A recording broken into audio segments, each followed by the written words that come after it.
Irish time. We're going to get going now. Just like to welcome everybody to the Cayley Club. And tonight, as we always do with the 1916 committee, we will start with a moment of silence for all those who have given their lives in the cause of Irish freedom.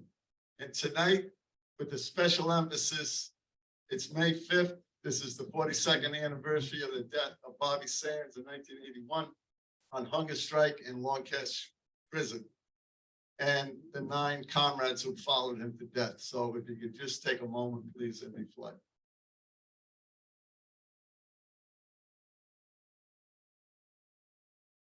Okay, thank you very much. As we say, all those who've given their lives in the cause of Irish freedom, and we have yet to achieve Irish freedom. So it's a goal that the 1916 committee keeps in the forefront. But again, welcome to the Cayley Club. This building, this organization, this operation is so important. We wouldn't be doing half of what we do. We'd never be building a monument downtown in Providence if we didn't have the access to this building. The Cayley Club board has been very kind to us over the years, and I just recommend that these institutions are valuable in passing on traditions and cultures. And if you're not a member, you could join up downstairs, or you could get a membership application bank. I forget what the dues are. They're so cheap, I don't even notice that I'm paying them. But it's important that we keep this building going. There are obviously costs involved with air conditioning, et cetera, and that's all I'm going to say about that. In the back of the room, there is a raffle going on. This is a fundraiser for the 1916 committee. We raise money by having people buy raffle tickets, and we use the money for usually to pay for music downstairs. This week, there is no music downstairs because the bands and group individuals that we've hired to play down there always move on to Boston and Hartford and Newport because they get a good practice here. So anybody who knows a musician who wants to come in and make a couple of bucks on a Friday night, talk to Kathy Greenwell in the back there. She's a music director. Later on, there'll be a 50-50 raffle downstairs. That's always fun and a good payoff. I'm going to stop here, and after the lecture ends, I'll come back with some more announcements about upcoming events in this month that are very important. I hope you'll hang around to hear what's going on. But we're very lucky tonight to have a new person, a new lecturer. Mike Darigan has never stood up here at this podium before, and we're all very excited to hear what he has to say. He reached out a couple of months ago and had a topic in mind. We talked about it. I said, it sounds great. And he's done research on it. And tonight he's going to share the knowledge that he's picked up. It's a very interesting topic. It's about a man named Frank Bryan, a legendary figure in Ireland, controversy surrounding him his whole life and death. Mike will tell you all about that. There will also be a question and answer at the end with Mike, who is going to pick up his 6th string and sing a couple appropriate songs in conjunction with the lecture. But here is a biography that Mike sent to me, which I'm happy to read because I don't have to make up crap. Michael Darigan is a writer, poet, and creative thinker. Originally from Providence, Rhode Island, and educated at New College, Oxford University. He graduated Emerson College in 1996. Michael has published 2 books, Back Pocket Epistles and A Vagabond. They're good questions for later as to what they are, really. But he's also done a collection of linked short stories. He has traveled extensively at home and abroad, writing, observing, and interacting with different people and cultures. Michael's Irish heritage is a central part of his identity. He became a naturalized citizen of the country in 1994. He lives half the year in an off-the-grid cabin in Mid-Coast, Maine, and is planning on immigrating to Ireland next spring to live in County Clare and write, travel, work, and explore the country. Michael is currently working on a book of poems about his late wife, Sarah Good. With that, here is Michael.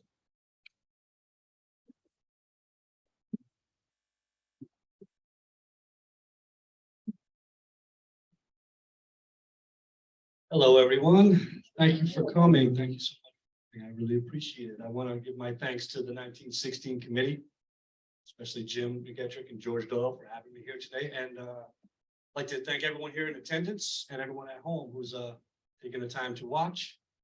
And I'm happy to announce that after a few years of coming in and out of the club here, tonight, I'm going to sign up as a full-fledged member. So I got the money and I got the right. Unless you don't like this lecture, then you can just show me the door and they'll never see me again. Okay. All right. Well,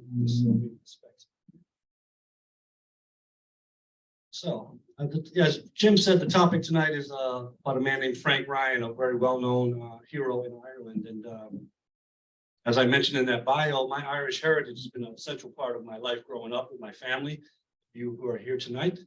You know, we'd hear stories about family trips to the old country back in the 50s and 60s, look at some old Super 8 films from there as a kid. You know, we'd have cousins visiting occasionally from Ireland.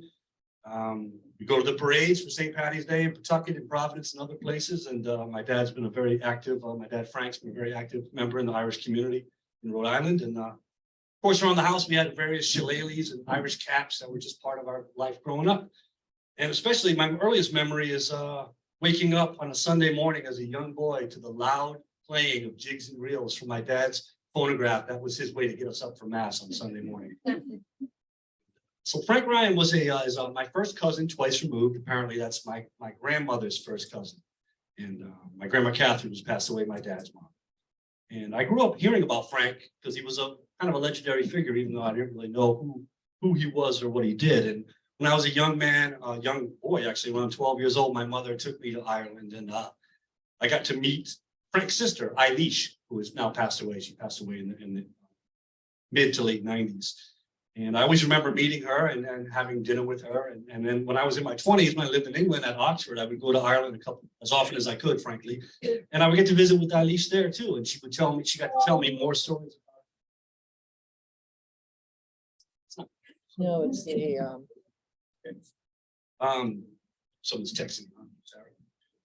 So I would go back and I got to visit with Eilish, especially one time I spent 3 days there, and Eilish would tell me personal stories about Frank, his life as a child and his life as a young adult in Dublin, which piqued my interest, of course. And that really educated me about Frank. So Frank Ryan was a revolutionary, an IRA man, a scholar of Celtic studies at University College Dublin. He was an incredible speaker and orator. He was a writer, journalist, and an editor. He was a soldier. He was a prisoner at many different times. And he was also an international anti-fascist and freedom fighter. Now, when Frank was born in 1902, in the early part of the 20th century, as I'm sure you know, there was big changes happening in Europe and around the world. Many citizen-led movements, whether it was Russia or in India, were rising up against the entrenched power of monarchies, dictatorships, imperialism, and industry-controlled governments. Ireland was, of course, one of those countries. Frank was 13 years old when the rising happened in 1916. He would play an important role in the liberation of Ireland and also in the pursuit of international freedom for all working people. Frank was born in the town of Elton, in the village of Bottomstown near Knocklong in East Limerick in 1902. He was the seventh child of a family of 9. His parents were school teachers, Veer and Anne Ryan, who operated their own school out of Elton. His household was not overtly political, but it was full of books, whether it was Shakespeare or the philosophy of Hume or the plays in the great Irish literature of history. His mother was Anne Slattery from Kilfenor and Clare, where Frank would spend his summers in the country. Frank was an excellent sportsman, a scholar, very gregarious and known to be very friendly and willing to help anyone that needed a hand. He was also a solitary kid that would wander off in the fields for hours with a book. As I mentioned, he was 13 years old when the Rising occurred, and it had an incredible effect on him, as I'm sure it did on a lot of young, impressionable Irish men and women at that time. He was especially influenced by the writings of Padraig Pearse and James Connolly, which would manifest in his adult life in numerous ways. He attended St. Coleman's College in Fermoy, Cork, And Father Roach, who was known as a mad Republican priest, according to his sister Eilish, was a huge influence on him. As a matter of fact, Frank, who learned Irish at a very young age, said to Eilish, this is according to her one day, she was christened Elizabeth, and he said, "What do you want that name Elizabeth for? You're Eilish from now on," which is an Irish name, of course. Apparently, Frank had a brief calling to the priesthood, so he transferred to Rockwell College in Tipperary near Cashel, where he was also under the influence of Father John Byrne, who was the president, a staunch nationalist and Republican who instilled the importance of Gaelic culture in all of his teachings. Father Byrne had also taught previously De Valera, Eamon De Valera, the future president of Ireland, and Thomas MacDonagh, one of the leaders in the Rising of 1916. Frank's sense of justice and activism asserted itself while at his time at Rockwell College. Apparently, he held a protest against the quality of the food and was expelled. Frank went back to St. Coleman's College, and there he joined the local IRA battalion, where they would embark on drilling and marching exercises. This is the fall of 1919. Then times were changing in Ireland, as we know. After the Rising, nothing was the same. A terrible beauty was born. And Sinn Féin, with De Valera at the head, formed the Dáil Éireann in 1919, declaring itself to be the only legitimate government. Frank graduated St. Coleman in 1920 and returned home at the height of the Black and Tan War, the War of Independence against Britain. He joined the East Limerick Brigade, which was known as the Flying Column, because they were not based in one location. They were always on the move, either pursuing their enemies or evading capture. After this talk, I'll be singing a song called The Galtee Mountain Boy, which was written by Patsy O'Halloran about that very brigade. And it's been said that that East Limerick Brigade was the first standing army in Ireland in hundreds of years. When the truce of the Black and Tan War occurred in July of 1921, Frank received a scholarship from the City Council of Limerick to attend University College Dublin, UCD, and he studied Celtic Studies, which was focused on the language, literature, history, and culture of the long and varied Irish history. The treaty was approved in 1922 and passed by a vote of 64 to 57 in the Dáil Éireann.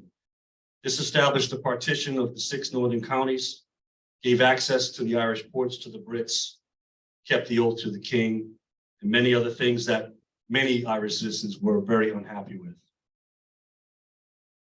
Most Dublin IRA men were anti-treaty and became known as the irregulars. When Frank had enrolled at UCD, he had also joined the Dublin Battalion of the IRA. Also, many of the former IRA guys went to the Free State Army, as it's known. In June 1922, the horror of the Civil War began, with former comrades and brothers now pitted against each other. During this time, Ryan wrote, "The renegade Free Staters who hold Ireland for the British Empire tell you that the age-old struggle with England is ended and that we are now free. It is scarcely necessary for me to refute that lie. The British Army and Navy are still in occupation of strategic positions in Ireland. The 2 petty parliaments in Ireland are still under the jurisdiction of the King of England." Not much is known about Frank's time during the Civil War, but he did, it was assumed that he rejoined the Flying Column in Limerick. And actually, he did rejoin the Flying Column. And for nearly 2 months, as the war ravaged the country, again, pitting brother against brother, Frank and his Flying Column roamed the Tipperary and Galtee Mountains, chasing targets and evading enemies. But unlike the Black and Tan War, where the public was very receptive to the IRA, the resistance, the public opinion was mixed and everyone was tired of war. So these guys were on the run, sleeping in the woods, all on their own, as the Free State Army slowly cut them off, courting them. And eventually Ryan was injured and captured, sent to Hare Park in the prison camp known as the Curragh. He would be there for 9 months, starting an Irish language newspaper, his first of many journalistic forays. And also, unfortunately, the first of his many times being interred on Irish soil and foreign soil for the causes that he believed in. The president of the Free State government, Arthur Griffith, died soon after 1922, and William Cosgrave replaced him in October, passing the notorious murder bill, which established military courts that could execute Republicans.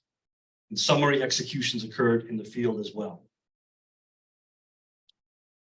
The Civil War ended in 1923 with the commander of the IRA irregulars, Eamon de Valera, giving an order to dump arms. A few stats on the Civil War to show how brutal and devastating it was. There were 5,000 more people dead than in the Black and Tan War. Official executions by the government numbered 77, more than triple during the Tan War.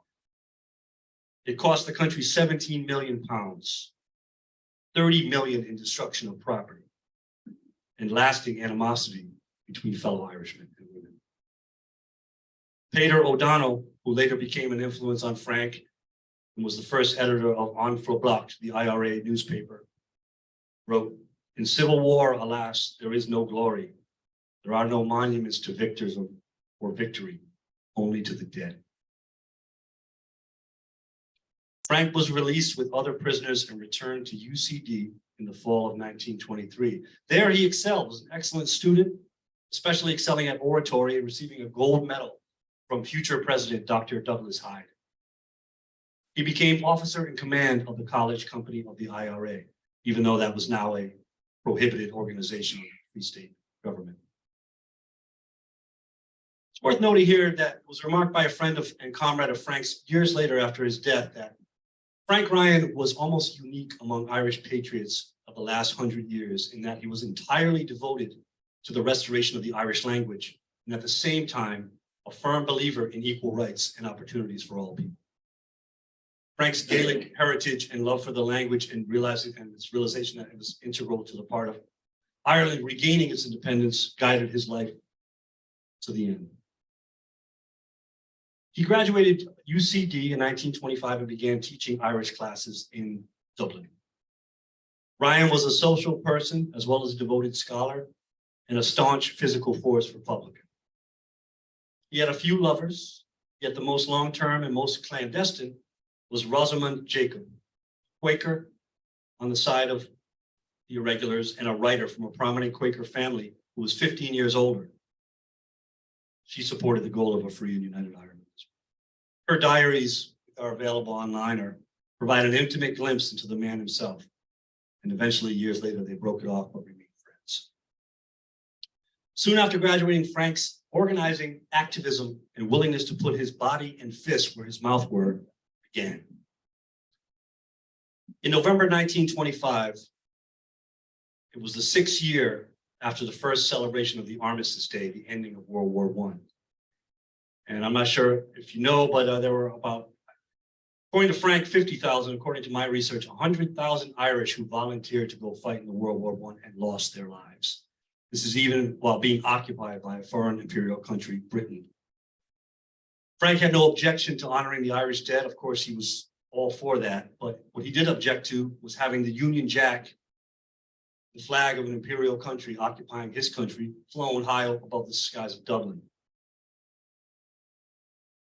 These rallies were attended by thousands of people. In 1925, Frank had access to the science labs at UCD, where he proceeded to transform them into a stink and smoke bomb factory.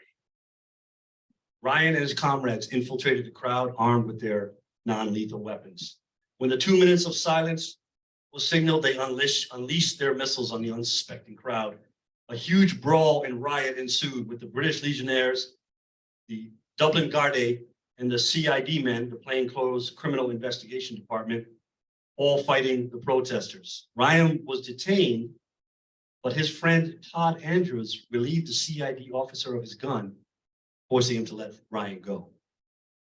According to Andrews, Ryan on this occasion gained his first experience of street brawling, of which he later became adept. He was well loved, even though he was tough.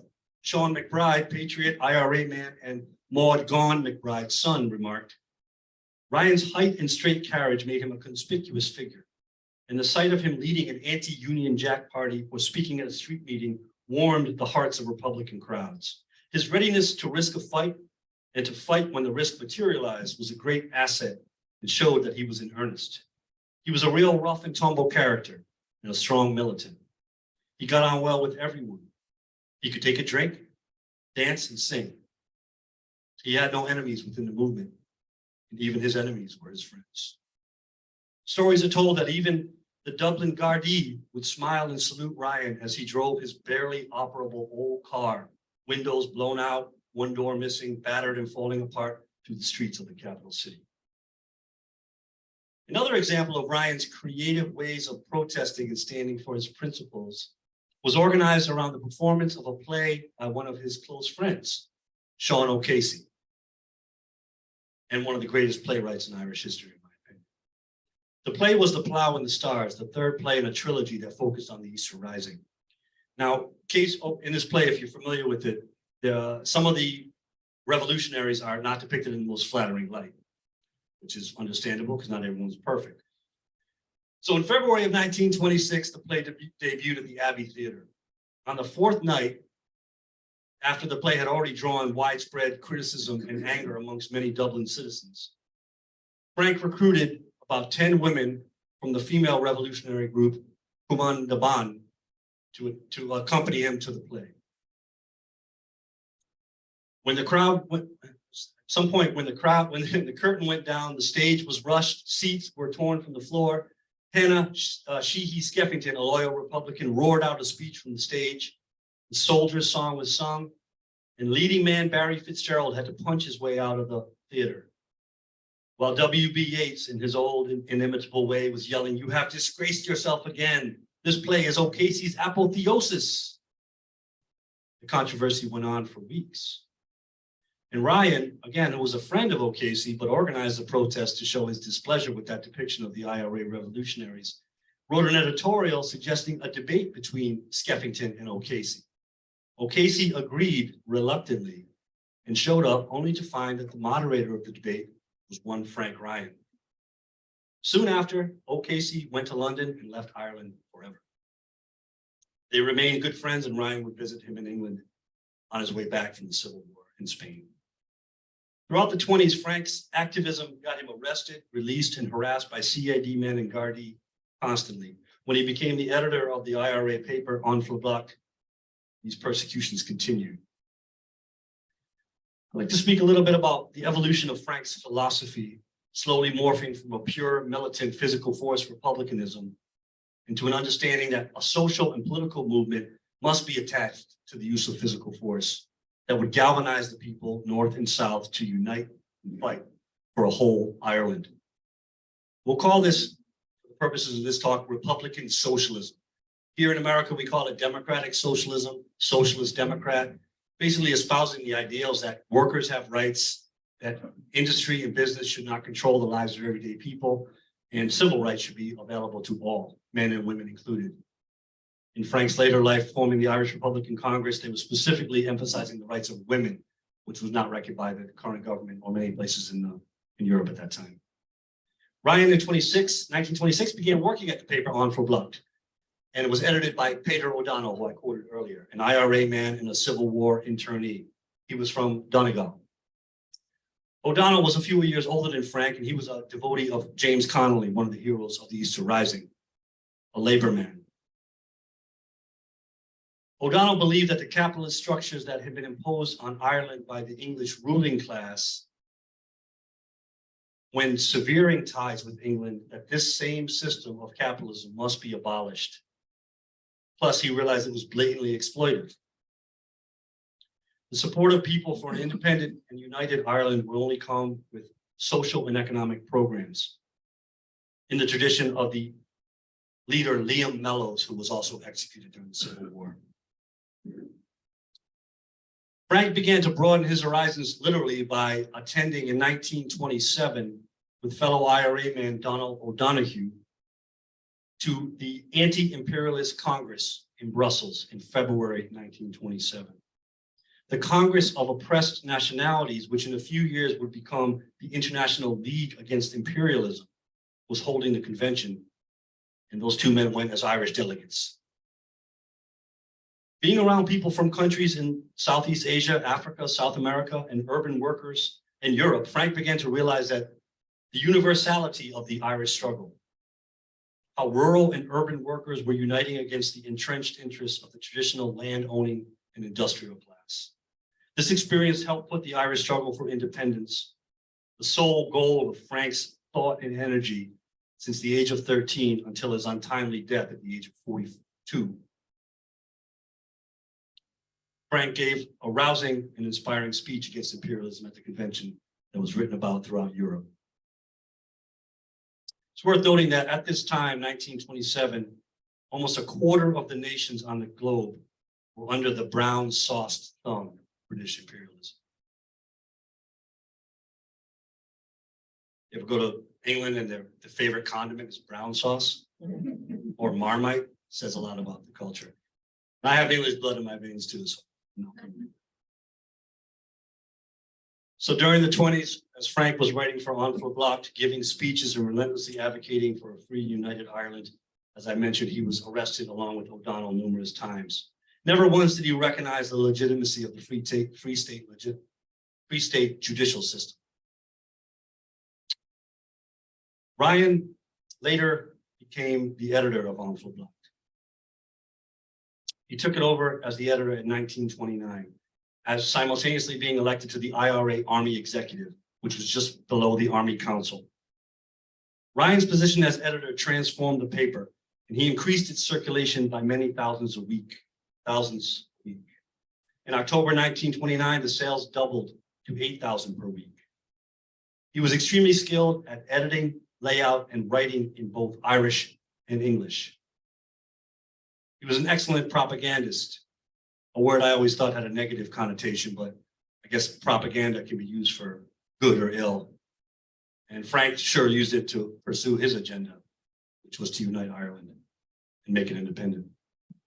In 1929 editorial, he wrote, "The Gaeltacht, land annuities, unemployment, Irish Ireland, these and 100 other issues are but subsidiary problems. They take their origin from the British conquest of Ireland. And until that conquest is undone in its national, political, economic, and cultural aspects, not one of these other problems, important though they may be, can find solution." Ryan continued to be a target of CID police, and he was always under surveillance, taken in and out of jail, charged with crimes that never held up, only to keep pursuing his goals. In April of 1929, Frank, as the secretary of the Irish chapter of the League Against Imperialism, attended the International Conference in Birmingham, England, where he proclaimed that Pearse and Connolly, two of the leaders of the 1916 revolution, were steadfast anti-imperialists rather than quote unquote haters of England. He said the conference was the first occasion when Irishmen and Englishmen met to further the struggle for the dissolution of the British Empire. As Ryan's political and economic philosophies evolved, his goals, as well as domestically, was to create an Irish republic not run by wealthy industrialists. Ryan, that same year, or 1930, I'm sorry, was selected as the IRA delegate to the Clan na Gael Convention in America, and also to attend Easter Rising commemorations. Clan na Gael was the Irish organization that was, I guess, the equivalent of IRA, I believe, in Ireland. As we know, there were already at that point plenty of Irish Americans living in all throughout the USA. It is suggested that Frank was selected because of his great oratory skills. As a matter of fact, he went on a speaking tour that included Boston, Butte, Montana, Chicago, Philadelphia, San Francisco, Buffalo, Detroit, Worcester, Minneapolis, Hartford, Cleveland, Cincinnati, and among other places.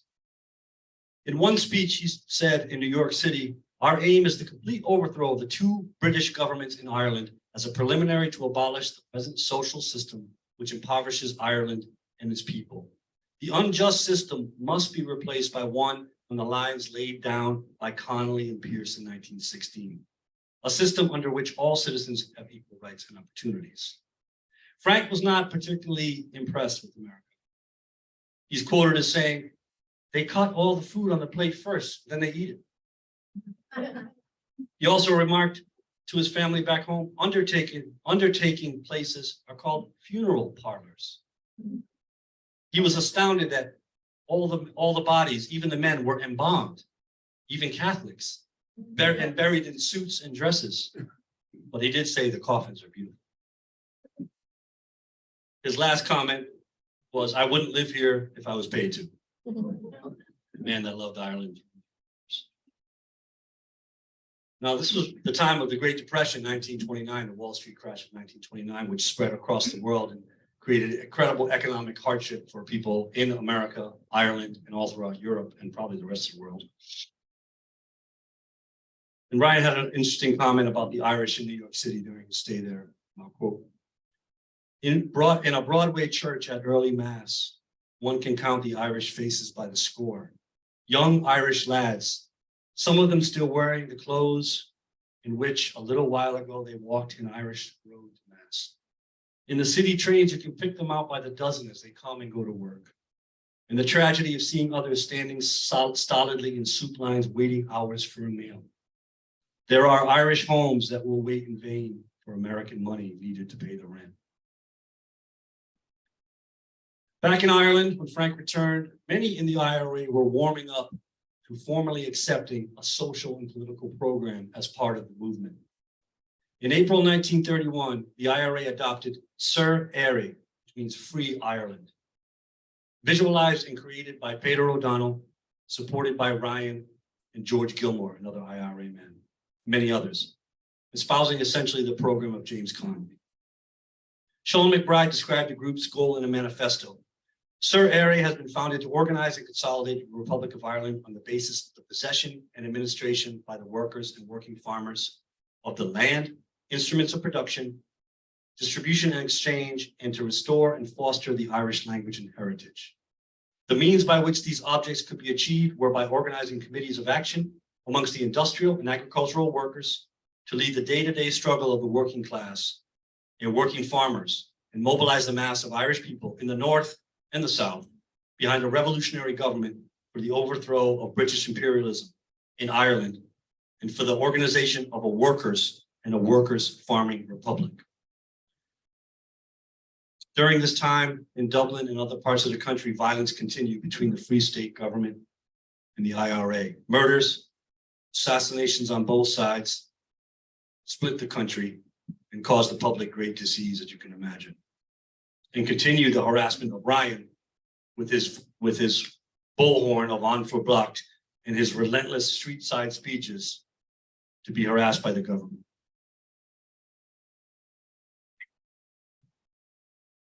Now, Ryan,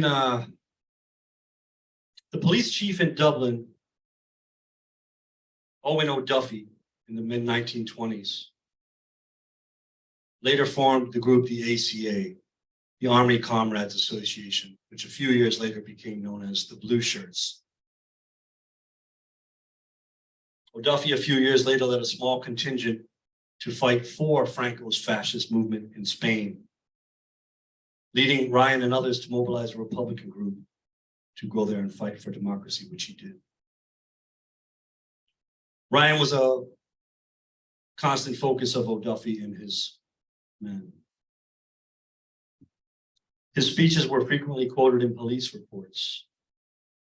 There's a good book.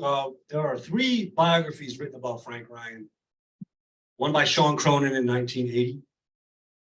Another one in 2004 by a man named Adrian Hoare. The title is In Green and Red, The Lives of Frank Ryan. And the third one is by Fergal McGarry. I think it came out in 2010. This is from Adrian Hoare's 2000 book. In evidence of the singular focus that was placed on Ryan and his oratorical and leadership qualities. The police continued to dog and detain Ryan, but they were frustrated by their inability to bring him before a jury, possibly intimidated, on charges possibly trumped up, that he might be convicted of. But the fleet of foot Ryan, law-savvy, left-wing, die-hard, irregular, embodied all that was driving O'Duffy and his men to exasperation. Current government in Dublin at the time, the Free State government, was Cumann led by William Cosgrave, as I mentioned. As the IRA embraced publicly the Sir Éire program, it was a dual offensive from the Free State government and the Catholic Church to misrepresent that movement and basically start the first of many Red Scares, anti-communist depictions of what they were trying to do, which in my opinion was not the case. In October 17, 1931, Cosgrave's government introduced the Public Safety Bill, known as the Coercion Bill, which allowed certain organizations to be proscribed and shut down. Criminal courts would be replaced by military tribunals with the ability to impose the death penalty, and police powers were increased. 12 groups were proscribed, among them the IRA, Sir Ere, Cumann and Fianna Éireann, and Sinn Féin. To illustrate the church's action, the Catholic Church action in perpetuating the idea that Sir Ere and the IRA were anti-Christian communists, on October 18th, the day after the bill was passed, there was a joint pastoral letter read from every pulpit in every church in Ireland, proclaiming Sir Ere as communist.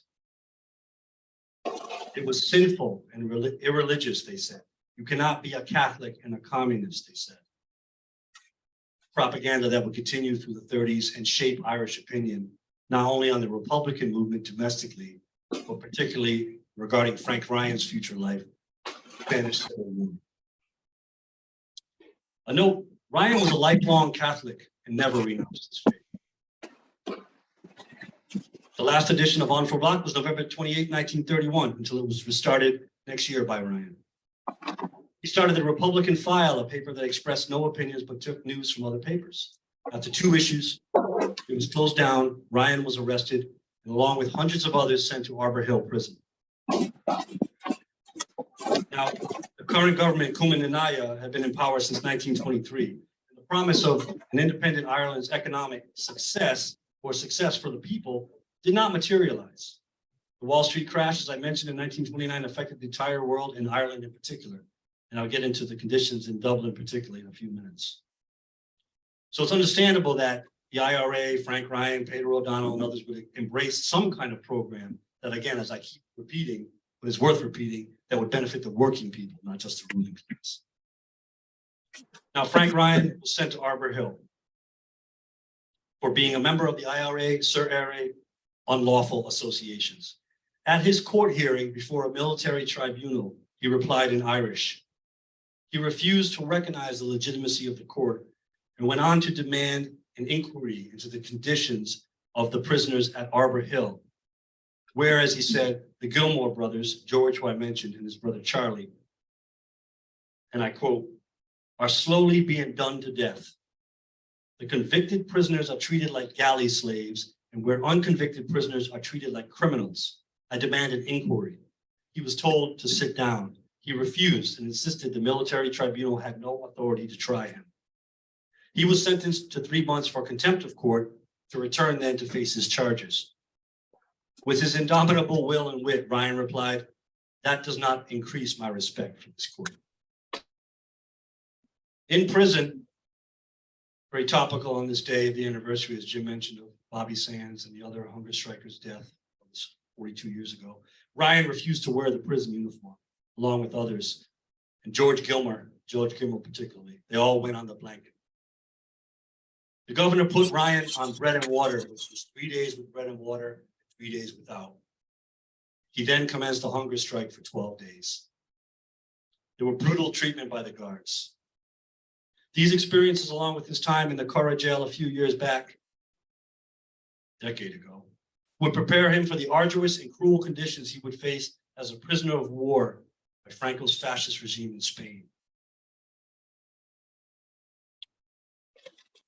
Cosgrave's Cumann government held an election in early 1932, and Fianna Fáil, led by Eamon de Valera, supported by Labour, took over the leadership of the nascent Irish nation. The day after de Valera became president, he sent reps to Arbor Hill where, and I quote, they found Ryan naked and frozen in the cell. On March 10th, the prisoners at Arbor Hill were released and 30,000 people turned out for a welcome home gathering at College Green in Dublin. The crowd carried Ryan through the streets. He gave another rousing speech, first addressing the crowd in Ireland, thanking Fianna Fáil for releasing him, but reminding everyone that the injustice of partition needed to be rectified. And the collective statement of the prisoners was read, and I quote, "We were imprisoned because we want the freedom of our country achieved and a republic established. We still hold the same opinion and hope the people of Ireland will advance without further faults until a republic is functioning freely. We intend to continue our work in the volunteer movement until that goal is achieved."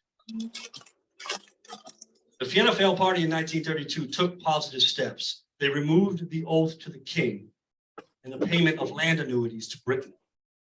This stoked an economic cold war with Britain, where they taxed Irish goods, and then Ireland did the same to British goods, damaging small businesses on both sides of the pond, I surmise, and citizens in Ireland particularly.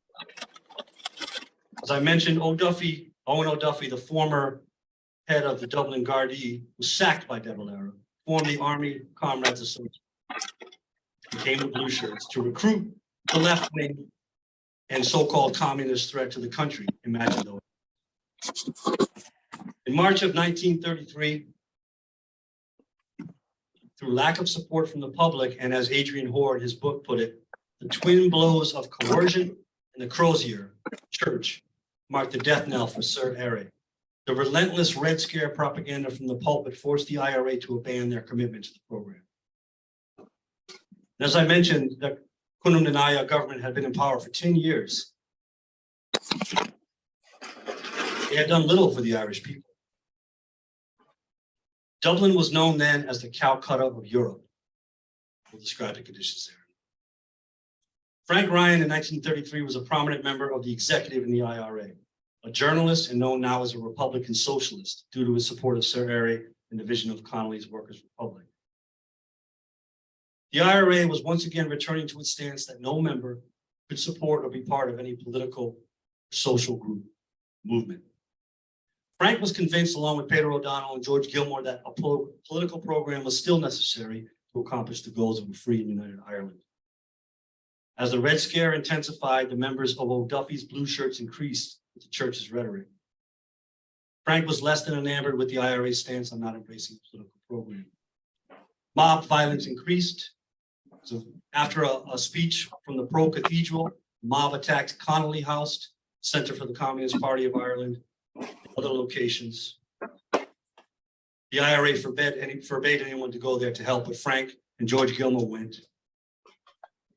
Frank made sure that they had some stuff, which would turn out to be 12 revolvers, which they didn't have to use.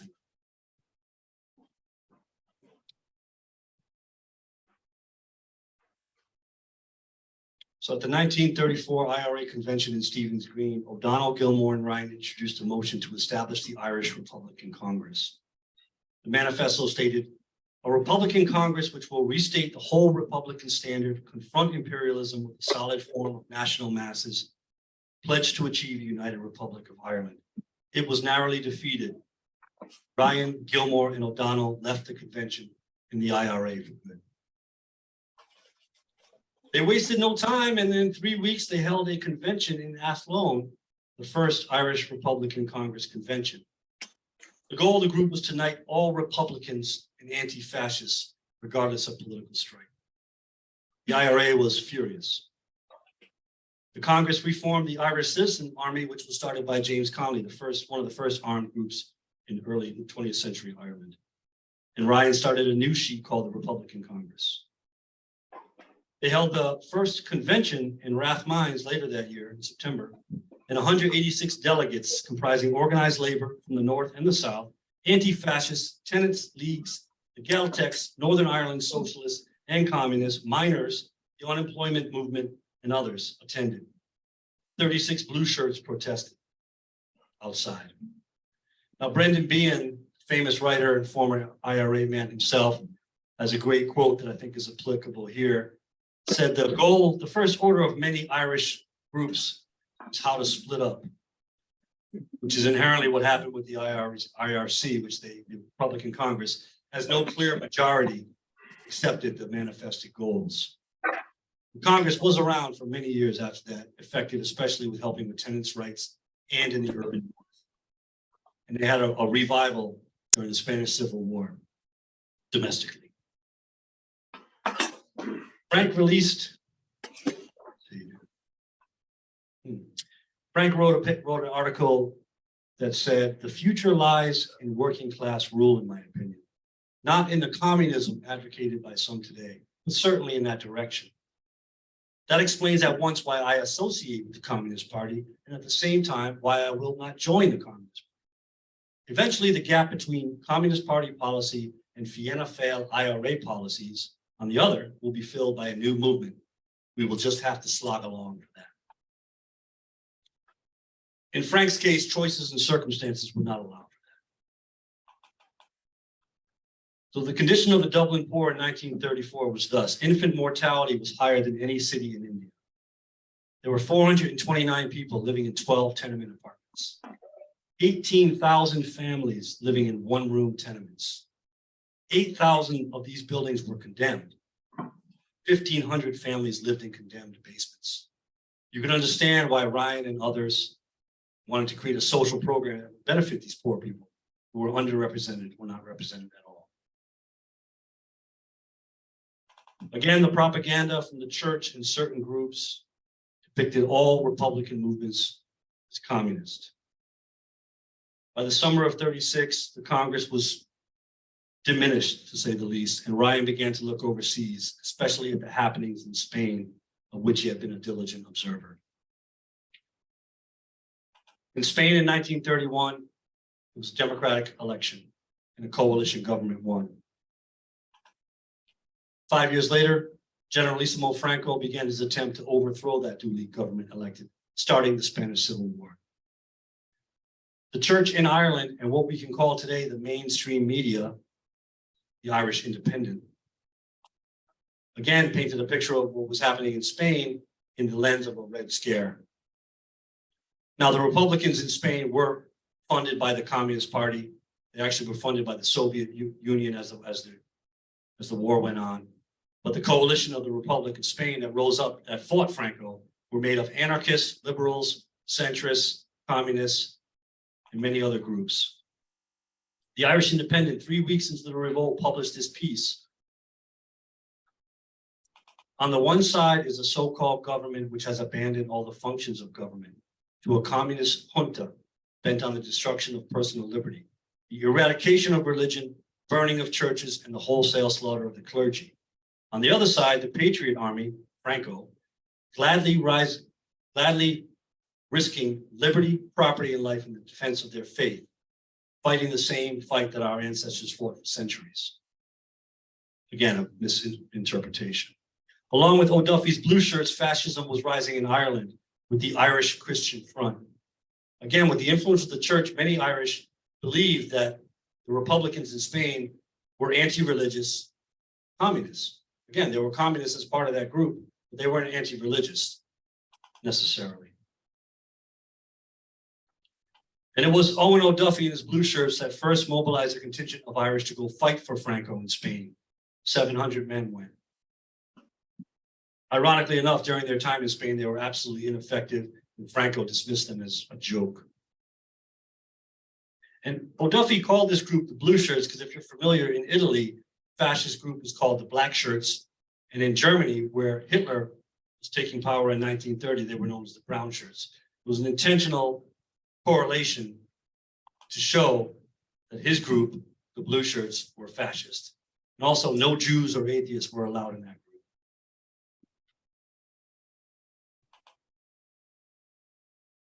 And Frank Ryan, as usual, was one of the first and surely most vocal and persuasive defenders of the democratically elected government and the people of Spain, contradicting that rapidly entrenched sentiment that the Republic was anti-Christian in Spain.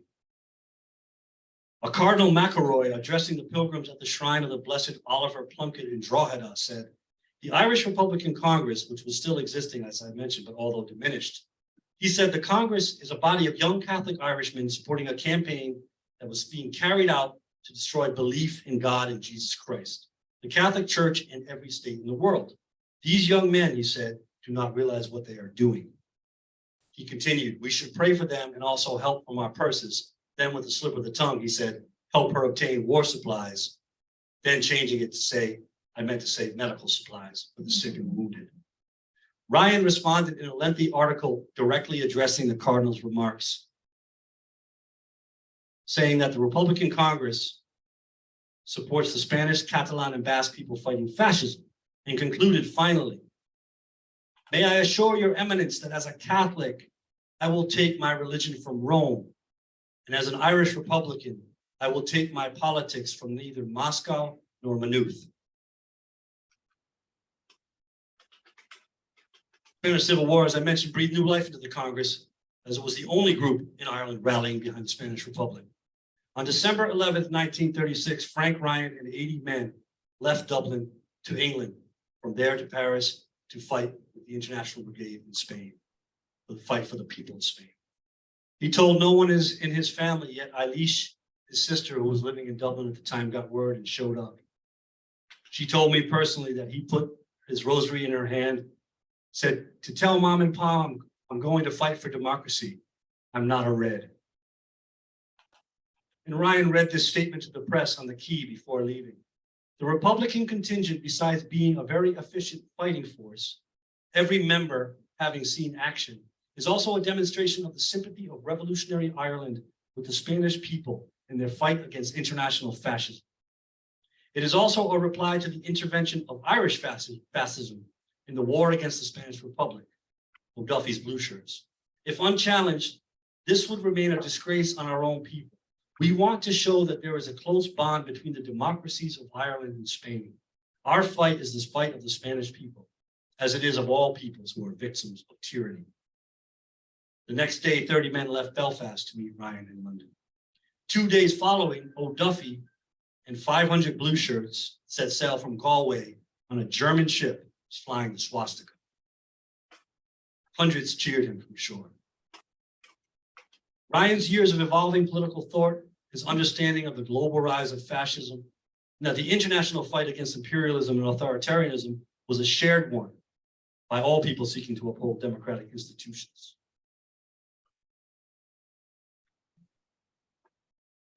Frank and his men traveled through France to Spain, and the International Brigade was formed in Paris by the Third Communist International in the summer of 1936 as a unit to house volunteers from around the world who wanted to fight for the people of Spain. In Spain, Ryan's men were first assigned to the Sac Latvala battalion of the 14th Brigade under the command of a British officer, Captain George Nathan, who served during World War I. Ryan's goal was to eventually form a distinct Irish force, but that took some time. Kit Conway was named section commander, and Ryan was deployed as a propagandist and journalist, as he assumed he would be, although very soon he would see military action on the battlefield. He told his troops, sorry, boys, I'm not going with you. You will obey orders, uphold the honor of Ireland. Do not needlessly or carelessly, do not be needlessly careless with your lives, because Spain needs you and Ireland needs you back. Of the 320 Irishmen that fought for the Spanish Republic, over a quarter of them never went home, dying in battle. Ryan moved between Madrid and Albacete during the first months of 1937. He was traveling between different Irish units, always keeping track of his Irish recruits that followed him there as a leader. He was loaned out to different battalions, 12th Brigade of Italian and German volunteers for liaison duties. The Irish in Spain were now split into two units, Frank's men that is. The original with the 14th and the Connolly column, named after James, of course, attached to the Lincoln Brigade, which was made of mostly American soldiers. Frank was, like many others, deeply affected by what he witnessed in Spain. And as always, his focus was on Ireland. Everything in Spain was related to Ireland. In 1937, he wrote, I wish some of the folks back home who talk of fighting for the faith with O'Duffy could come over here and see how their masters do it. Today, I visited a hospital, most of whose occupants were children and women wounded in air raids by Franco's forces. They bomb and shell the civilian population in order to smash the morale of the people, but it is done in vain. Madrid will be the tomb of fascism, is a general slogan. I feel sad for the Irish people, he continued. Many of them, anyhow, are being misled. There's more Christianity in any one worker here than in the whole miscalled Irish Christian front. So I'll come back home in a few months. I have a strong prejudice of dying anywhere else than Ireland. The people here would not give me the wake that I expect. Although Frank would go home to Ireland later after the epic Battle of Harama, only to return to Spain to bring his boys back and never see the green hills of Ireland again. The Battle of Harama was a pivotal fight in the Spanish Civil War. Frank led the members of the Irish contingent, still part of the British and Lincoln battalions, who were now fused together to form the 15th International Brigade, to the Jarama Valley to break the deadlock surrounding Madrid. Franco's forces there were composed of Spanish legionnaires, Moroccan regulars, Italian special forces, and Italians from the Army of Africa, fighting against the Republicans in Spain and the International Brigade. Dick Conway was now the leader of the 15th Brigade. The story of this epic battle and ultimate victory, albeit temporarily, of the national forces. The story of this epic battle and ultimate victory of the Republican forces with the aid of the International Brigades is enough for a lecture unto itself. And in fact, books have been written about that battle alone. It is estimated that 6,000 fascists and up to 25,000 Republican and international forces were killed during that battle. Now, Frank Ryan wrote a detailed account of this battle, particularly the action that he was involved with the 15th International Brigade, the response, the defeat, and the counterattack, where they did regain land, at least for a while. I will read a few excerpts from that lengthy account. This is Frank writing. Jarama was the toughest fighting I ever saw. The machine gun fire was terrific. And then there was mortars, tanks, and airplanes. The fascists were good fighters and well officered. On the road from Chincon to Madrid, the road along which we had marched to the attack 3 days before, in defeat, we were now scattered, laying around all who had survived. 160 of the 600 men remained. Kit Conway was killed. I mean, this is not Frank, this is me telling you some facts. And Frank was now unofficially in command. Dispirited by casualties, Frank resumes, defeat, lack of food, worn out by 3 days of guerrilla fighting, our men appeared to have reached the end of their resistance. Groups were lying along the roadside, hungrily eating oranges thrown to them by a passing lorry. There was no time to sort them into units. I noticed with some satisfaction that some had brought down spare rifles. They stumbled to their feet, no time to organize. Jock Cunningham, an Irish officer, was assembling another crowd. We joined forces. Whatever your popular writers might say, neither your Briton nor Irishman is an exuberant type. The crowd behind us was marching silently. I remembered a trick from the old days when we were holding band demonstrations. I jerked my head back and said, "Sing up, you sons of guns." And they sang the International. Then comrades come rally, and the last fight let us face. The International unites the human race. On we marched. I looked back beneath the forest of upraised fists, a strange band, unshaven, unkempt, bloodstained, grimy, exhausted, but full of fight once again, and marching on the road back. Again, the song of the International rose, being sung in French too.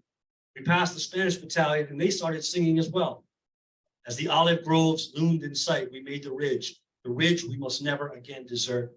For while we hold that ridge, the Madrid-Valencia road is free. Bullets whistled through the air, smacking the ground or finding a human target. Cries and shouts, but always louder, interminable singing. I asked Manuel, the Spanish word for forward. Adelante, yells Manuel in the Spanish surge. En avant, yells a burly Frenchman. Now we know where the Moorish and German gunners are. Oh, if we only had grenades. In the darkness, we pushed forward on our bellies, inch by inch, advancing all the time. I realized with joy then that we are pushing them back, thinking, those bastards won't wait for our bayonets. In the olive groves, I stumbled against the soft bundle. I bent down. He was one of ours, face cold, dead for hours. So we are back where we were midday. Thus, men who had been broken and routed a few hours before settled in on the ground we had reconquered. Later, many, many of them were to die in the same olive groves. But we fought with courage, and you could hear the reckless roars of laughter that night in the wood of death. Charlie Donnelly, for information's sake, a young poet from Tyrone, has been recounted as saying, amidst hails of gunfire in those very same olive groves, even the olives are bleeding. He was killed minutes later. The next day, Ryan got a flesh wound in his left arm that passed through the head of a man beside him. Eventually, over the next few days, the Republicans and the Internationales were routed. Ryan left the front to treat his wounds. With an additional leg injury, he made his way back to Ireland, the Spanish government paying for a flight for El Comandante Ryan back home. Ryan felt guilty leaving his comrades, but he insisted that their fight was noble. In a letter home, he wrote, "Honor to those who died here. They died for the freedom of the Irish people, as well as the people of Spain. Honor even greater to those who died for the freedom of all humanity. Our 50,000 Irish who died in the Great War were sacrificed uselessly. Here, no life was given in vain. If fascism triumphs here, Ireland's trial will soon be at hand." Back home in the March of 1937, reuniting with friends and family, Frank got to visit his dying sister in Kerry, a nun. The IRA and the Irish Republican Congress were united, partly inspired by the goal to fight fascism at home and abroad in Spain. The Irish Democrat newspaper was founded by the Congress, the Communist Party, and the Northern Ireland Socialist Party. Ryan immediately took over editing and writing articles. The Free State government drafted new constitution. The Free State, apparently the, I'm sorry.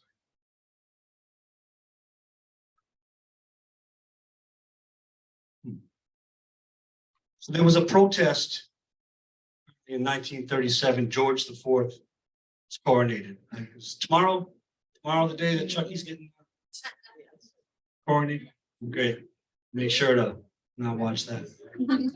So there was a commemoration of George IV's coronation in Dublin. Ryan, again, organized a protest along with Tom Barry, head of the IRA. Tom Barry, like many others, implored Ryan to stay in Ireland. He was to return. Back when I was in Dublin back in 1922, I was at the Connolly bookstore in Temple Bar. And there was an older fella there. He must have been in his 80s then. And I was buying books on Connolly or something, or just learning about this whole history. And somehow it came up that I was related to Frank. He told me a story, and I found out later that it was at this protest of the coronation of George IV that he remembers seeing Frank on the O'Connell statue on O'Connell Street after already being beaten by the police, his head in a bandage, his arm in a cast, still rousing the crowd to protest against that coronation of the imperial forces occupying Ireland. I always appreciated that actual one-on-one connection with that person that knew Frank or saw Frank anyway. Ryan was eager to get back to Spain, writing in a letter, "Here I am, the leader of a lost battalion. I go alone, and I'll try to save the lives of the few that are left. This is my new role." He was only home for 3 months. Returning to Spain, the easy access he had the first time was not available. He traveled on foot through the Pyrenees, which took a day and a half. At the Battle of Brunette, Ryan was at the front lines, and he wrote home, "I wish I could give you certain pictures of the fighting, but one thing is for sure, you never get inured to bombardment. Used to it for sure. But every time the torpedoes fall, you feel your guts contract and the blood gets sucked out of you." About July 17th, the day of the fascist offensive, he wrote afterwards, "The heat was intolerable. We were parched. We had gone 12 hours without a drink. The bombardment and machine gunning from the air by Hitler's Junkers was horrifying." The Lincoln and British battalions suffered huge losses. Ryan continued to travel back and forth, fighting, writing, and doing propaganda work, including submitting articles to the Irish Democrat back home. At the end of the summer, Ryan was promoted to major, always watching out for his Irish volunteers. He suffered an illness in the autumn, and after he recuperated, he joined the troops in the Aragon front. There, many of his fellow troops wanted him to go back home and go to Ireland.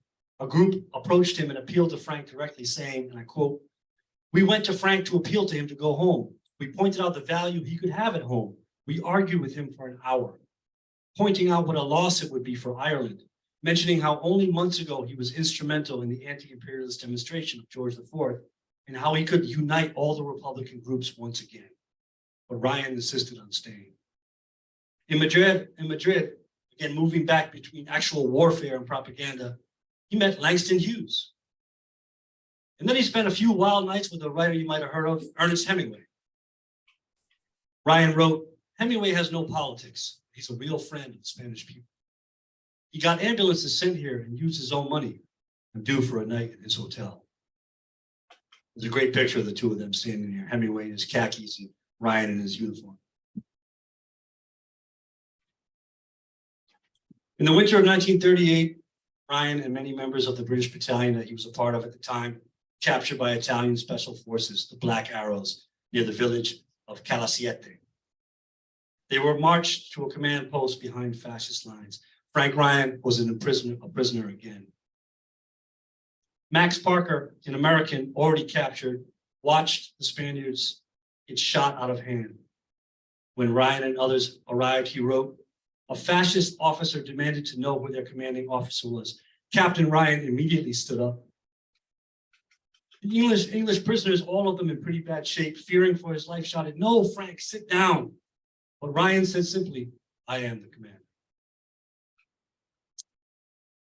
We all marched for some distance," Max Parker continues. "At noon the next day, we were put in an area off the main road. Ryan then demanded loudly to know when we would be fed and given water. I acted as an interpreter speaking Spanish to the Italians. Later, a German Gestapo officer joined us. He got into a discussion with Captain Ryan in English about why he was in Spain. Frank told him, spelled it out for him, then asked the Gestapo officer what was he doing in Spain. The officer replied simply, 'You are a brave man,' walked away." Ryan narrowly escaped death. The policy of Franco's troops were to kill any officer on site when they were captured. His rank was a major. As I mentioned, usually they were executed. It is thought that the Italians held him in hopes to do a prisoner exchange with their own people on the other side. At one point, they placed Ryan in view of the prisoners with bayonets and demanded that he give the fascist salute. He refused. They lined him up in front of a firing squad. Still, he refused.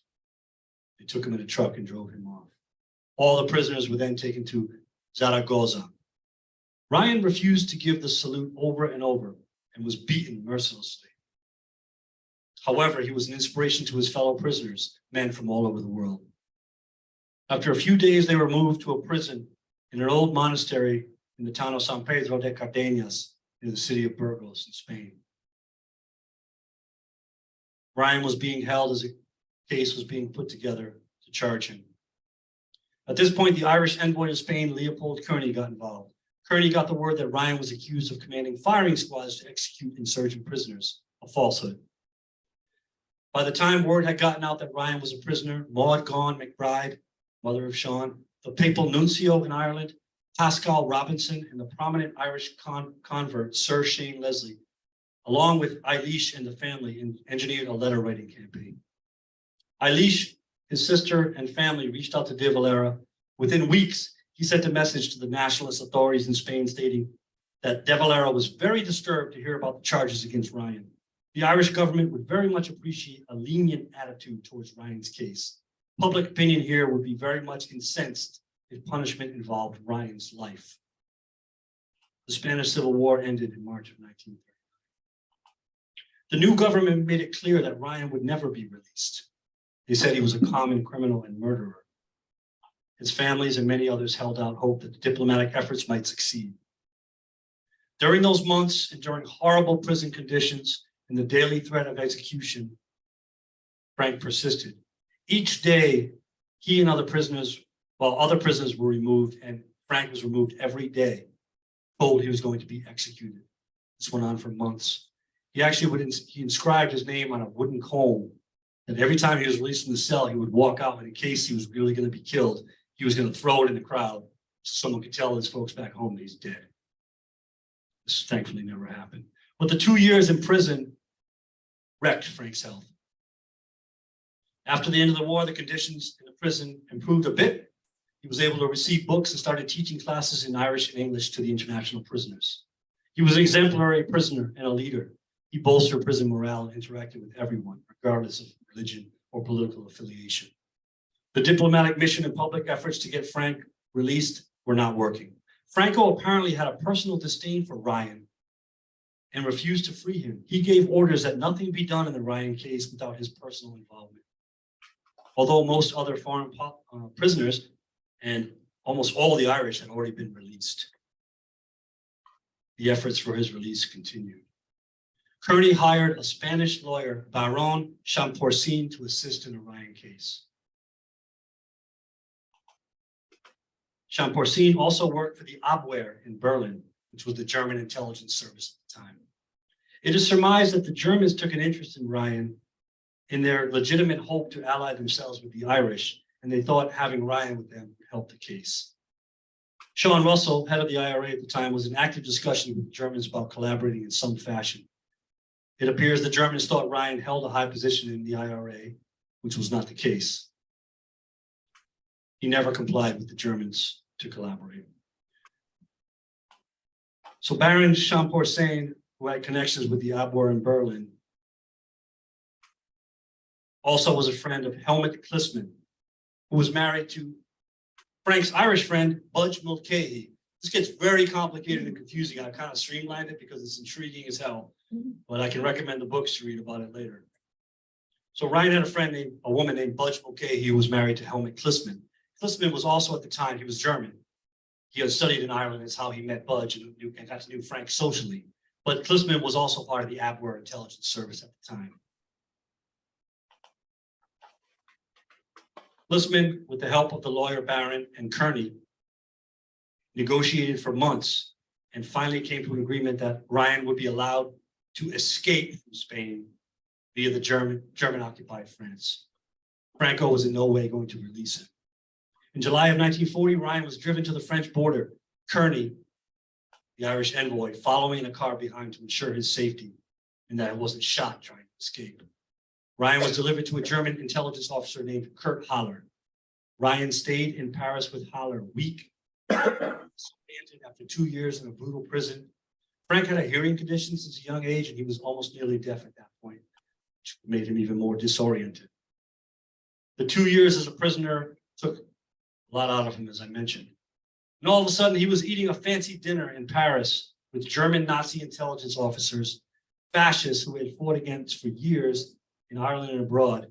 And the Paris that he knew, having visited there a few times, was under German control and completely foreign to him. He did not speak German.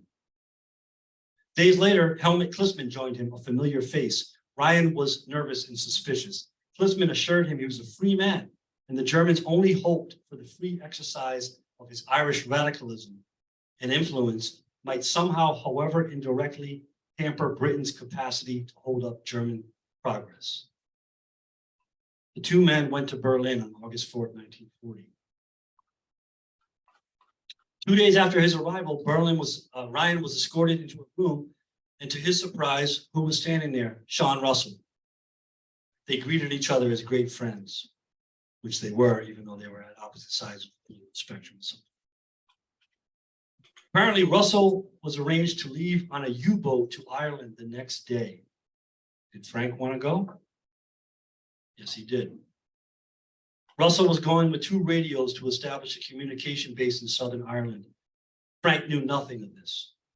Russell was not a Nazi and viewed any collaboration with Germans as a way to pursue the long sought for goal of getting the British out of Ireland.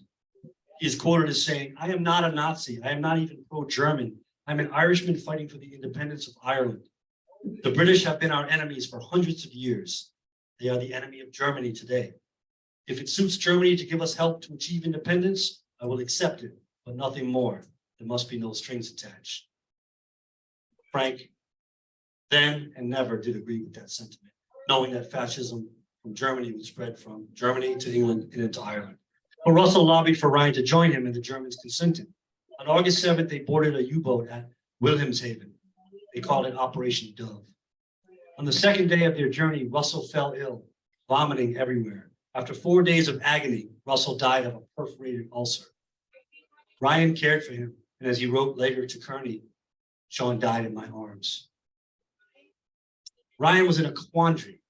He had no knowledge of the radio plans made between Russell and the Germans. He knew no codes. And as I mentioned, he would not consent to even doing correspondence with the Germans, apparently, according to his writings, even if he knew. He had only met Russell 2 days before, and apparently on the U-boat, the noise precluded any meaningful conversation where Russell might have shared his plans with Ryan. Ryan later asserted that the Germans allowed him passage with no conditions. He had to make a choice, a terrible choice. They buried Russell's body at sea, and within sight of the Irish coast, Ryan made a decision to go back, be present in the case the Irish would need a representative to deal with the Nazi regime. That's where it gets very confusing, and there's a lot of speculation and criticism that I've read about, where in one of the books, the In Green and Red book by Adrian Hoare, the 3rd chapter is called Collaborate. It's a very strong word. Should have written down the definition. It means a willful collaboration with an entity. Ryan never, in his tenure in Germany, did that.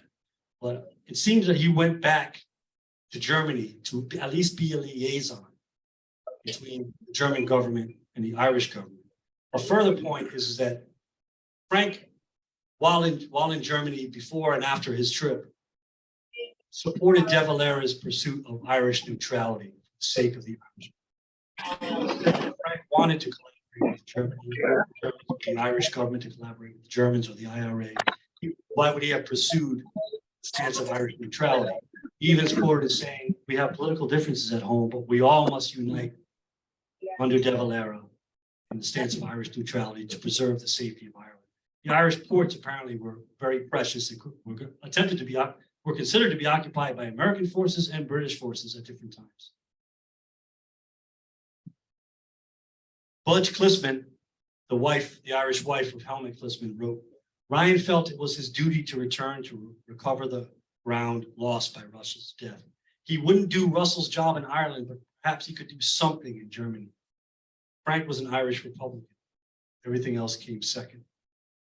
Ryan explained later, to further his point, to his friend in Germany, Francis Stewart, who recounted, after some hesitation, Frank asked the submarine commander to return with him to Germany. I think he later regretted it. But he was reluctant to return to Ireland and meet his own comrades with nothing to tell them but of Russell's death.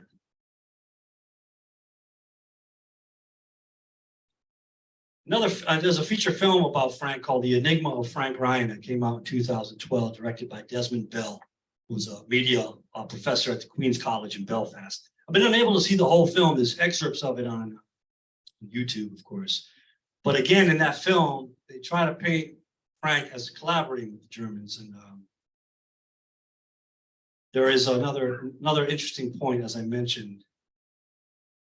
I'm sorry, I get a little tied up here because it's not entirely clear why Frank did not decide to land. Maybe that has to be an irrefutable fact, regardless of your interpretation. But as I mentioned, he always supported De Valera's commitment to remaining neutral.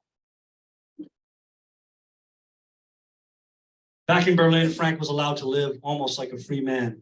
He consulted with Clisman of the Avoir only on his opinion of the state of Irish neutrality. He refused to participate in the radio broadcast to Ireland from Germany, even though he was asked to. He lived a lonely life for the next 2 years. His status, according to him, was gentleman at large. He lived under the name Francis Richard. He was always under the supervision of the Gestapo, but he kept a low profile.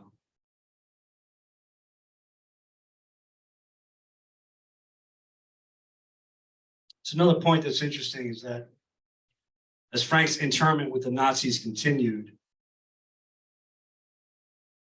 it was said that De Valera, Frank's importance in Nazi Germany was inflated, trying to get at it. He was a powerful figure in Irish history, but he hadn't been active in the IRA for many years. But the Germans seemed to think he was. And the longer he was first interred in Spain and then kept as a prisoner of the Nazis, it became disadvantageous to De Valera to have him come home, because then it was said that the British would think that he was coming back with information to collaborate against Britain, and therefore Churchill would invade Ireland land and take over the ports. And also Germany, on the same tone, was worried that if Ryan came back, the Brits would think that there was something going on between the two countries and then act and disrupt Germany's plan of domination. As Ryan put it while he was there, I remain my own master. Nobody can make me do anything, and incidentally, no one has tried. But Ryan was alone, deaf, dealing with serious chronic conditions due to his strenuous life, war exploits, and torture and beatings in prisons in Ireland and Spain. In 1941, the threat of British invasion of the ports receded, Irish ports receded. So did the Germans' potential to put demands on Ryan. There was another attempt to get Ryan home, but it never materialized. Ryan continued to do nothing more than live a solitary life, advising the Germans on how best to ensure Ireland's neutrality. And to address any suspicions that he would work with the Nazis, in a letter to Kearney, Ryan wrote, "Rest is easy, I won't do the dirty," which means he won't work with those Nazi bastards. The only highlights he had were visits from Budge Klisman, who was living in Copenhagen, and letters from home. In 1942, in the summer, he was still optimistic about returning home. "I feel sure enough someday that I'll go back and start again where I left off. I regard this period as an interruption and nothing more. I'll survive to become sick of being home." He wrote he was haunted by dreams of his childhood in Kilfenora. That letter was the last contact with his family. On January 15, 1943, Frank Ryan suffered a stroke. The formerly robust, gregarious man was now a shell of his former self, physically and mentally. He was now nearly completely deaf. His health continued to decline. He wrote his friend Gerald O'Reilly of Clannagal in the States, "I'm out of the hospital at least. My ulcer's gone. I'm on a diet, of course, chicken, eggs, and other such unobtainable things." His humor is still intact. During the 1944 Allied bombings of Berlin, Ryan stood outside watching the bombs fall in the freezing cold. He collapsed and lost consciousness. He was transferred to a hospital outside of Dresden. Frank Ryan died on August 8th, 1944, at the age of 42. I'd just like to read a couple of other things.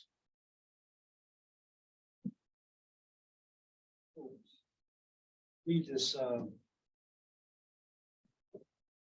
This is it's going to make one other comment. De Valera, I believe De Valera died in the 70s. Anybody know that for sure? Close to De Valera's death, he gave an interview with Matthew McInerney, where he said, I always respected Frank Ryan. His main goal his whole life was to preserve and attain a united Ireland. Frank Ryan was a man of principle. Again, to reinforce his commitment to the cause of Ireland and his simultaneous commitment to the cause of anti-fascism. This is a poem written by Patrick Gallagher of Cork City, who knew Ryan in the Burgos jail after Ryan's death. It's called The Spanish Testament. "Today in the central prison of Burgos, I saw Frank Ryan's ghost hanging from the walls of Franco. Thought about Dresden then and warned of the ivy leaves. In Asturias, along the Picos de Europa, they remember Frank Ryan. They will tell you how tall he was, how great was his battle power. They say his blood springs from the roots that shine through the olive groves. Sometimes the night opens a fierce memory. They will talk about Jarama, the cross of the Ebro, the Aragon front, and the storming of Madrid, and they remember Frank Ryan. They say he is not dead. They say his name is scratched on the walls of Burgos prison. They say the wind is a lion, and he rode off on a white horse and conquered the Pyrenees. Listen carefully, and you will hear him singing, Viva la Quinta Brigada." Thank you.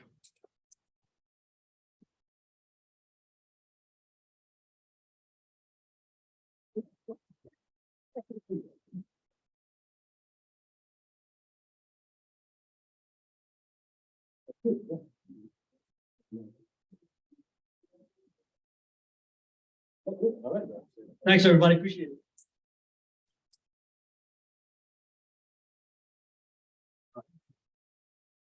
Just to say this, that was a very interesting and informative presentation. And it was a smooth delivery. Huh? That was, a lot of people were up there so nervous. That was very, very nice, Mike. Mike had thought he was going to sing a few songs at the end here, but obviously that ran a little bit long. And just to wrap things up, if I could just have your attention, I mentioned that we're going to have a very big event this month, Sunday, May 21st. The 1916 committee is unveiling a monument at the Rhode Island Famine Memorial Site to the 10 hunger strikers who died in 1981. And we have worked very hard at this for a couple of years now, raising a good amount of money. We have a beautiful monument going in there, and we would like to invite everybody here to come down there that day. And just to give you a little outline of what it's going to be like, we're meeting at 1 o'clock down at the Famine Memorial Site. That is across the street from Capriccio's. The actual address is 146 Dyer Street. Thanks to Mike Cannon finding that out on the GPS. It's on the Providence River there, and it's a beautiful, beautiful site. It's 1 o'clock in the afternoon, like I said. A couple of highlights that we have. There'll be a benediction, or a benediction and a blessing of the monument by Father John McNulty, who I'm sure some people in this room are familiar with. Father McNulty was one of a handful of priests who back in 1981 would officiate at masses that Irish Northern Aid would hold as the 10 men died. This was against the wishes and very strong suggestions of Bishop Jeleno, who, like the hierarchy in Ireland at the time, and back in Frank Ryan's days, said that these people were communists or they were thugs and criminals and had no right to have this kind of a tribute paid to them. Father McNulty was one of 5 or 6 different priests who stood up and said the mass. And so it'll be great to see him again in that same kind of role. And there's going to be music. Finbar Doyle, who some people hopefully are familiar with from Boston, a brilliant, brilliant singer, is going to do a couple of songs down there. And he was in communication with me today and with George Doyle. And some people might know Christy Moore. Finbar modeled a lot of his music after Christy Moore. Christy Moore said to him last night, and he sent this as in a message to George, good luck to the people in Rhode Island on the unveiling of the monument. And that's quite a tribute. In addition, there's going to be Torrin Ryan, who is an Ulian pipe player, is going to do a welcoming in, and he's going to do a dirge as we announce the names of the people. Torrin is he's from Rhode Island, Massachusetts, Rhode Island, I believe, a young man. He is an all-island pipe player, and it's well worth the visit to the famine site just to hear him play. It's going to be a very moving experience. 3 people are going to speak. One is Tricia MacGyver, who some people know. Tricia lives in Westerly. Actually, she's not here tonight because she's in Atlanta at a convention. She's a doctor, a physician, and she's at something in Atlanta, but she's usually here. But she is from Derry. At the time of the hunger strike, she was 14 years old. She went to the wake of Patsy O'Hara, and she has quite a story to tell about what it was like to grow up under British occupation and under the bigotry and sectarianism that Irish nationalists and Catholics were subjected to. The main speaker is a guy named Pat Sheridan, and if you ever want to meet a hero, this will be the day to do it. Pat Sheridan was on the Sheehan. Thank you. Very good. I was testing. I want to see who read the email. No, but Pat Sheehan was an IRA member. He was in prison in Longcash prison. He was on the blanket for 3 years, so many months. He volunteered to go on hunger strike. When Karen Doherty died, he took Karen Doherty's place, and he was on hunger strike for 55 days. And the hunger strike was called off on October 3rd. That is when Pat took food for the first time in 55 days. He has since gotten a master's degree, graduated from, and he's a powerful speaker, and he's a MLA, a member of the Northern Ireland government in Stormont. He's an elected representative. And the last person who's going to speak is a guy called Martin Galvin. He was the head of Irish Northern Aid. Well, he was a publicity director of Irish Northern Aid back in the 80s. He was arrested twice in 6 counties.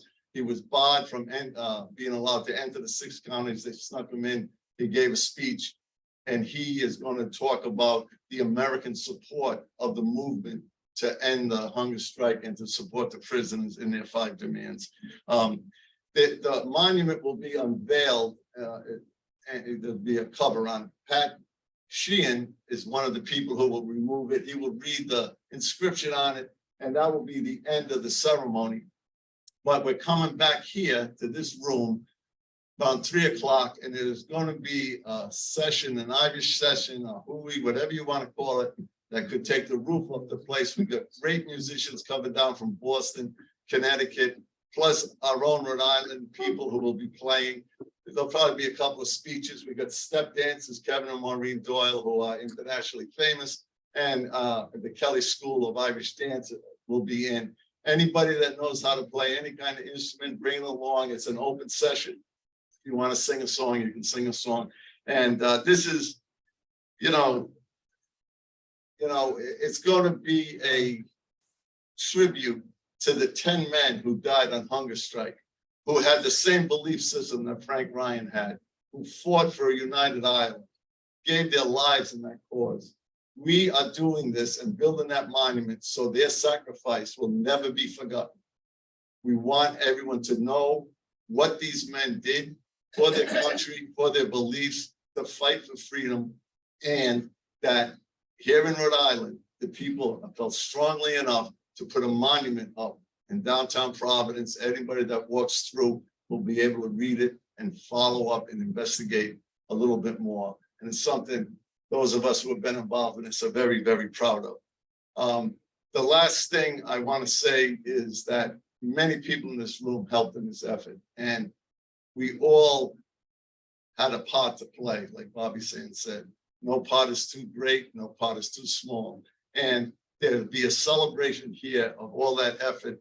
And even if this is the first time you heard about the monument, come to the Catholic Club that day. You'll never forget the experience that's going to be here that day. So it's an open welcome to everybody. We said we're going to have questions and answers. Does anyone have a question for Mike? He's probably hoping not. But yeah, Jim Riley, always in the first question. First of all, it was a wonderful, wonderful lecture. Very well prepared, very well. What a man, what a life. Where do we find men like this? We could use a few today. Yeah, it's amazing. Yeah, that's why there's those there's 3 books written about him. Yeah. So many other books where he's featured. I didn't get to mention too that songs I was gonna play, which I don't even know. Christy Moore, matter of fact, Viva la Quinta Brigada. It's a great tribute to all the Irish that fought for the Republican cause. Yeah, it's a great song. And then there's a great song I just discovered called The Ballad of Frank Ryan by Andy Irvine of Planksty fame, and he's still around. A 6-minute song. And then Frank Ryan's got a shout out from the Pogues. The song is called The Sick Bed of Cold Cullen. Yeah. And it's something about Frank Ryan will buy you a bottle of whiskey and then kick some black shirt ass. But I agree with him. He's an amazing man. Stood for his principles. So one other thing, I have a lot of friends in Ireland. I stay in contact with them. They're telling me no shot for any kind of unification referendum in the North at all. But I've been hearing rumblings about things. What's going on? You just little thumbnail sketch of what's happening politically and with any kind of activity in Northern Ireland right now. I wish I knew exactly what was going on, but I know that Stormont has been suspended for years now, right? Right. But did Sinn Féin make progress up there in the election? Yeah, a lot. I really don't know exactly, but I know that I really can't answer that question. Wish I could, but I know that the isolation of Northern Ireland due to Brexit, they said might kind of encourage unification, but I really don't know what's actively happened. Maybe Jim knows a little bit more about You mentioned you're moving to Clare at some I'm point. hoping to go next spring. Yeah. What part of Clare are you going to? It doesn't really matter. I probably go get my family's from Kilfenora, but I like Irishman. I might try to, I jacked up there a lot. and my family goes- Well, Christy Moore might have a recommendation. I'd like to look them up. Yeah, if you know them, give me a. Old Liston Barn. Let's do. Yeah. Right, that's right. Yeah. Thanks, Jim. Thanks. For listening. All the best. Thank you. All right, listen. Jim loves to take over real. Some people came in late, I know, and they didn't get the invitation to the coronation watch party, Jim Riley's house tomorrow. All day. You don't have to bring any food or booze, he's supplying it. And you'll have him. All right, okay, again, thank you, everybody. Let's get